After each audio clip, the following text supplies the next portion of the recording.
interesting about him. You went to the comedy store, which is the mecca of the comedy clubs back in LA. You came up there. You came up with some greats, man. You came up with like Roseanne Barr, Rodney Dangerfield, Robin Williams.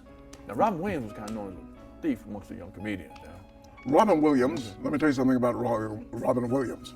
Robin, the day he was born, July 21st, Okay.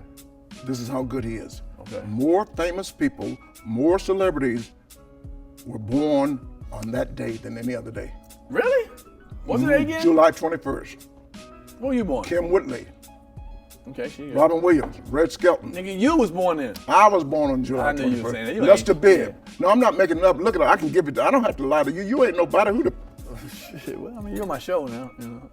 This is my show, though. It is your show. I respect you too. Yeah, okay. May 7th is when a lot of greats were made. Ain't shit. You born on May 7th? Name something on May 7th. Not shit. Not a damn thing. May 7th was when you got hired at the motherfucking agency. Back in 73. Is that right? Yeah, I don't see? remember. You ain't shit, yeah. Yeah. I don't Lying. know where he's got my history and things like But that. what was it like seeing, like, being in that whole mecca? Because I came up the second generation after you. Yeah, this is very important. Going on every night, following Richard Pryor, Yeah. Rodney Dangerfield. Even I had to follow Milton Berle one night. Oh my God, these are big. These was everywhere. Red Fox. Yeah. Roseanne Barr. Roseanne Barr, but Gary Shandling. Gary Shandling. All of us come up Letterman. together. Letterman too. You get my Letterman. Letterman and Leno. And Leno's kind of the king back then. Yeah, and so we did, and I was. Wow. The fact of the matter is, you were just proud to go on stage. Eddie Murphy was there. Paul Mooney. Let's include Paul Mooney there Paul too. Mooney, yeah, man. Yeah, and Marsha Warfield. Marsha They Warfield. were there when I got there. Was it Sandra Bernhard? She had to be there. Yeah, John Witherspoon. John Spoon. Come on. So look at all the people you came up with, man. That was a great time to come up with these people. Are you kidding, man? I'm so blessed. You really are. I'm You really so are. To blessed, see those yeah. people work, man, that is a beautiful thing. I came in the next generation, like the 90s, mid-90s and so forth. Y'all had them kicked us up to the curb, but y'all done went up. Robin Harris. You just go on and on. So many people. Yeah. I came with Martin, Tommy, Davidson. I came with You came with those guys. You guys were so good. I was going. Did you do Def Jam? Did you do Def Jam? I hosted Def Jam. I brought. That's when they did the All-Stars. I brought them on stage. I brought out who I worked. Mike Epps. I brought him out. I brought out. It was somebody else. I brought them, introduced them to Def Jam. Wow. And then you also did something I think is cool. You toured with a lot of major artists. What artists, musical artists, did you like that you toured with that really had a good time with? Well, I came up in an era where there were no black comedians. First of all, let's make that perfectly clear. Okay. After Richard Pryor, I'm like 10 years after Richard Right. Pryor, and then I would do the Tonight Show. That's back in the day when you did the Tonight Show with Johnny Carson. Right.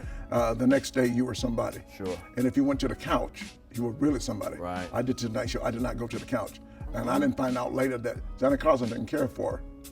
No. Red Fox never hosted the Tonight Show. #1 on NBC, Sanford and Son.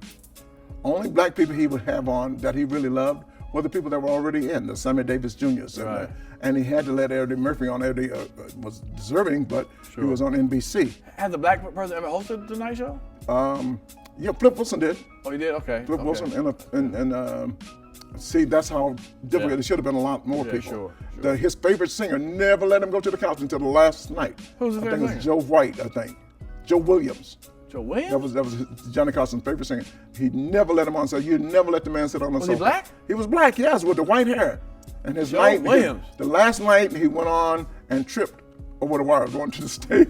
Wow. But yeah, Johnny Carson was not a fan of ours, and so How many times you do it? Fuck Johnny Carson. I did quite a few times, and I did a lot with Jay Leno. I did a lot with Gary Shandling. I get that part, but that Johnny Carson, But man. so after Johnny Carson, I did it on a Thursday night. Next night, I was in front of 17,000 people, in front of Natalie Cole. Really? I worked with Natalie Cole. sexy. I was thinking the other day how, oh my God, you don't know what. I seen her in You person. don't, oh my God, back body, working with Natalie that body? Cole. Oh, she was, but I didn't know what she was going through back in the day. Right. And I just we would fly to certain cities. I'm going, why the hell do we keep stopping in Chicago? And I'm a transportation major. I know there's flights from St. Louis to New York Why City she without stopped stopping. Chicago? It's a pickup joint. That's when she was doing some stuff. Oh, a little But extra, I don't know like anything that. about stuff. Right. So I never read a did book. do- I read a yeah. book. You But, know, but she became a good friend of mine, and she she messed with Dr. J when she was in college at University of Massachusetts. is that right? She said, and he was Natalie working Cole, with something, but ooh. Ooh, I said, damn. But let me tell you something Dr. about J, Natalie Cole. he's dunking all over the place. Dr. J Block. got anything he wanted back in the day. Are you Okay, kidding? right, yeah, you're right. But Natalie Cole, she's all of her fine. songs, working in front of her at the concerts, then leaving her and going to George Benson. And I Wow. worked with George Benson. And this is, I'm at a young age, a little young black boy, leave George Benson. And I went from George Benson to Helen Reddy, from Helen Reddy to Diana Ross. So you did shows where people would listen, sat down and listened. See, we still doing these hip hop Dinner shows. shows thing in Las Wow. Vegas, and had to get dressed to go to shows. To Diana Ross, I worked with her for a year and a half, and I really got good with her. I worked with her for a year and a half in Las Vegas and all over the country. And It was because you were clean, funny, I was but clean clean. too. I guess she fired me. What? Yeah, because I was really good, but her audience was 50% gay. That was during the day of disco. Disco, yeah, Because sure. you know she didn't even know what the song "I'm Coming Out" meant when they gave her the song. The two writers, Right, they right. thought it was "I'm Coming Out." She Right. just thought she was "I'm Coming Out" on stage. Right. So, but I That guess was she Roger. fired me That was, because Now I Roger was getting a did stack. There's two guys. That might be. Yeah, now Roger. Yeah. No, Le Chic. Who the Le Yeah, Chic people? now That's Roger. the- Nigga, that's it's my show. I know what I'm talking about. the- Okay, then you I said ain't it. that then. dumb. I ain't dumb as you look. You can't be as dumb as you look. go Listen ahead. to me, but in any case, I worked with Diana Ross. What a great, and she came back to Las Vegas 30 years later. I insisted on coming over to Caesar's Palace from my show over at the Flamingo. Let me do the 30 minutes in front of you. She said, I would love it. Wow. So I went over and I worked from her. Then I went with a guy named Tom Jones. Oh, yeah. So the young kids don't know Tom Jones. come on. So Tom Jones asked me to work for him. I said, are you kidding? I'm with Diana Ross. Are you kidding? 17,000 people every night in arenas. And so we had a 3-month holiday with Diana Ross, and William Morris, my agency at the time, said, why don't you go with Tom? And Tom was first class. I ain't never touched my luggage. I never touched my airfare. I had my own limousine. And back in the day, I was making, it was only $5,000 a week. But that was Only? back in- But it should have been more. lot. But in any case, Okay. I wanted to be a comedian. I ain't give a damn about making money. Sure. So, but working with Tom Jones, I had to do, when I got with Tom Jones, and I knew he was an international star, but I didn't know he was an international superstar. Sure. Because I was bragging about 17,000 people with Diana Ross all the time. When I got first night with Tom Jones, 17,000, 15,000, 20,000. And these ladies would come to the show. They loved Tom Jones. They would throw Tight their little pants underwear. they had on. They would throw their underwear. Then they started throwing the underwear at me. Oh. And Tom Jones he made me really good.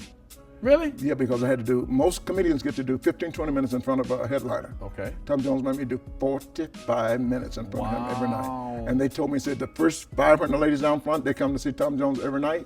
Don't worry about it, those seats are gonna be empty. Guess what, those 500 people, those ladies were there for me every night. They made me do a different show every night. That's when you were in leather. I remember That's that. when I went. You was wearing leather. I did have some. I used to wear some leather. Yeah. Now I see why. You try to be like You know, Tom I used to have a Jones. lot of leather, didn't I? I'm the one that introduced those different color leather jackets Yeah, to colors America. and shit. Yeah, I And saw when that. Arsenio came on all that Well, stuff. but speaking of that, when did you know that you officially made it? That you felt to yourself like, I'm actually a star comedian? You got to be out of your damn mind. Made it? Yeah. I'm making it now. I'm still doing it. No, Now, listen to me. no. People say, listen to me. I'm new today. Don't you see me? I'm as old as I am, and people are so surprised. George Wallace still going out at the Comedy Theater, Right. Uptown Comedy Club, and Punchline and Buckhead in New York City. So I still go up there just do a set. I love what I do. I'm still new today. Man. Am I still competing with you guys? Like I Hell said, no. I do everything. I love what I do. I'm working, and I can work any Yes. audience. I'm Church of God in Christ, the largest church in Church of God in Christ, Los Angeles Church of God in Christ. I host the Christmas shows there every year. I just love life. Are you man. gonna do more movies? I want to do some more movies. I think it's Rage in Harlem. It was a Grave Digger or something. Trying to get that money, that gold. I remember seeing that movie back in the days. I did that at Rage in saw Harlem that was with Bill Duke. Bill Duke did that, right? And Forrest Glover and the tap dance guy. Or Forrest Whitaker. Yeah, so I did that, and then I did the movie I got with you, and we did The Wash together, and I've done it with Tom Hanks. I've done a lot of movies. Yeah, I think you like movies? You like movies? I love doing anything I do. I don't do anything I don't want to do. That's how you know you made it. You didn't feel like that before. I don't know 30 whether I years made ago. it. I don't know whether I made it, but I'm going to look into the camera and say this. I'm the most successful person you've ever met, most successful entertainer you've ever met. It's not how much money you make, it's how you enjoy your life while you live it. And trust me, I've been from all over the world traveling. I know people, and I love people, and nobody has a better life than me. You used to have a Vegas residency. I remember I talked to you until you faked the injury and made some money. I remember that. That was pretty good. You sued him. You know what? Somebody need to just bust you upside your fucking head. Turn me up a little bit. Turn me up a little bit. If you like that clip, hit the subscribe button or the notification bell. In fact, why don't you hit both of them?